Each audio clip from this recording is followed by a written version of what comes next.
Hi guys! Welcome to Unicorn Princess Tarot. So ito po ang aking reading para sa mga Taurus, Sun, Moon, Rising, and Jupiter sign.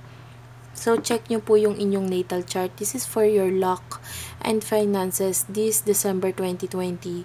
With the Three of Wands right here, nakikita ko po na for some of you, there's distance with regards to your family. So pwedeng malayo ka sa pamilya mo ngayon. But with the Moon, I feel like, and also with the Magician, maaaring there's this I see I see a balancing with the Two of Pentacles or decision na kailangan mong gawin, and it feels like you need to use your intuition or yung pakiramdam mo or yung kutob mo, kasi medyo malakas naman yung kutob mo. But with the Magician, kasi maaaring merong may mag-play ng trickery sa'yo dito, or kung ano man itong alok sa'yo na kailangan mo pag-isipan, ay maaaring hindi nagiging totoo sa'yo yung person na ito. With the Nine of Cups, I feel like there's a lot of offer, pero parang hindi naman ito magbubunga talaga ng maganda para sa iyo. Kaya you just have to think ahead. With the Five of Pentacles, maaaring meron kang mga ilabas na money dito, or kailangan mong sabihin na natin there's certificate, there's contract na kailangan mong pagtuunan ng money. Yeah. Kailangan mong maglabas ng pera.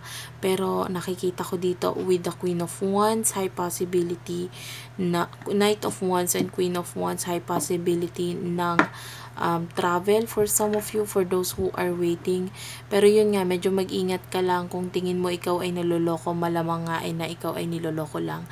So huwag ka basta-basta magpapaniwala. For some of you, medyo nakiklik kayo ng advertisement or ng link.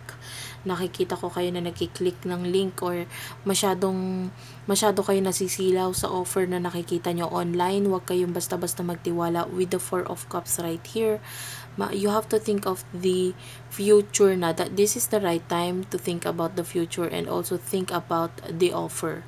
Yung mga offer na tingin mong hindi naman okay, lalo na magkakos ito ng paghihiwalayan. Pero pag-aaway nyo mag-asawa, wag mo na lang tanggapin. So, that's it for now. Yeah, that's it for now, Taurus. Thank you for watching. I hope naka-resonate kayo. Please do like and subscribe to our channel, Unicorn Princess Tarot. And maraming salamat po.